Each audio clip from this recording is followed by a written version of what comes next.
Good evening, welcome to Ben TV. My name is Steve Pereira. You're watching Quedia, the show about art, culture and media, where we cover everything. Tonight we're talking to Bill Calder, publishing icon from Melbourne. Bill was a publisher of Brothers Sister in the 90s and more recently B News.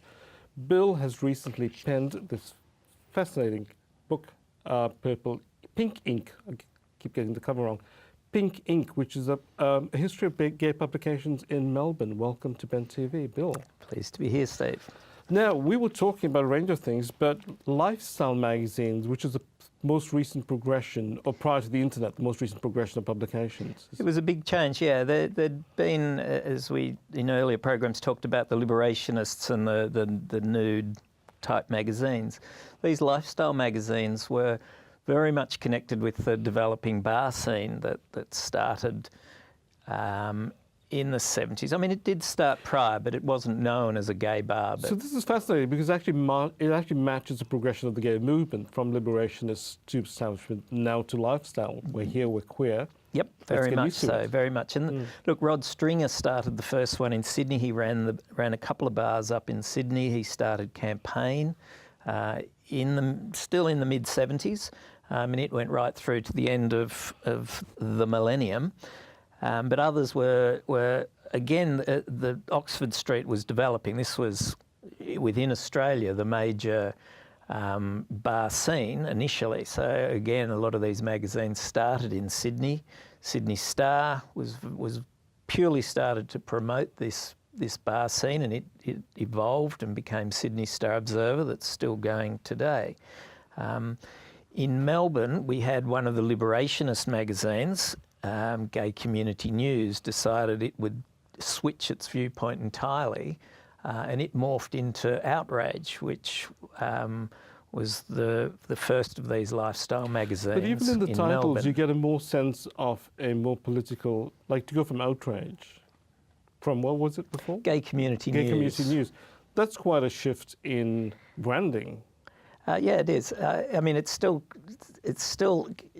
showing the echoes of activism and liberation, but in a more catchy tune. It's marketing itself, where it's a bit ponderous. Gay Community News. It's saying what it wants to be.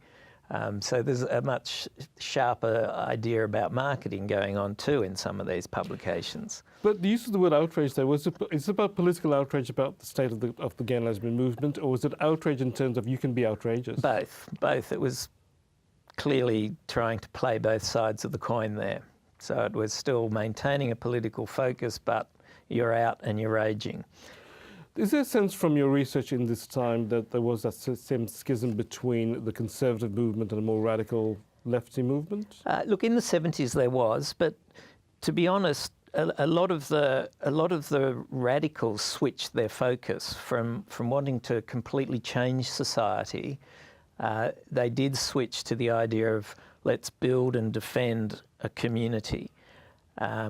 And that meant including the bars, which originally a lot of the liberationists didn't like the bars, but there was a switch in mind going on. Why didn't the liberationists like the bars? Because I would think that I mean, look, a lot of them were run by mafia in the early days, and they charged twice the price for drinks, and you know, the liberationists wanted everyone to be spiritually free and happy, and not sort of hanging around in a dark corner drinking and being miserable, as they saw the scene at the time. But by this point, the bars were very much part of the community. They were run by people from the community. It changed. I mean, the first sort of gay meeting places were sort of a back corner of a straight bar, very sort of creep into that area type places, and then the first sort of ones that identified as gay bars were run by the equivalent of the underworld of Sydney, and purely for money.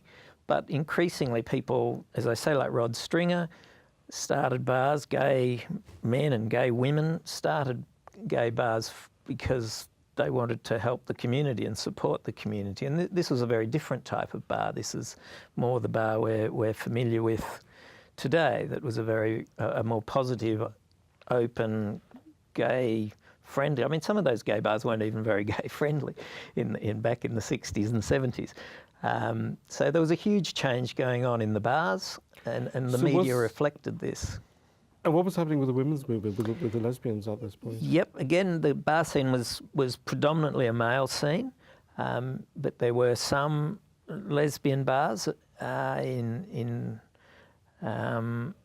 all the cities around the country. But was this reflected in the publication? Well, it was not until 1990 that Francine Rand started Lesbians on the Loose, which is still going today. And she started it purely because she wanted to be able to publicise where new bars were, because they often open and shut at this stage, and where other social events were that lesbians could go to. She felt it wasn't being covered very well by the more serious lesbian press or the primarily gay male press. And you think Lesbians on the Loose is still in circulation? Still going, and it circulates nationally. It is a Sydney-based publication, but still being published today. Are there any of these original magazines still out and about? Or? Well, Sydney Star Observer is still here. And look, you can follow it in Melbourne. Melbourne Voice was the very first newspaper in Melbourne in 1984. It only lasted a year, but kind of got taken over by different people who relaunched it as Melbourne Star Observer, that ran through until the satellite collapse that we haven't been able to mention. But today we have MCV, Melbourne Community Voice, that's kind of a continuum of that. You've subtitled Pink Ink the golden era for gay and lesbian magazines, which suggests that the golden era has been and gone.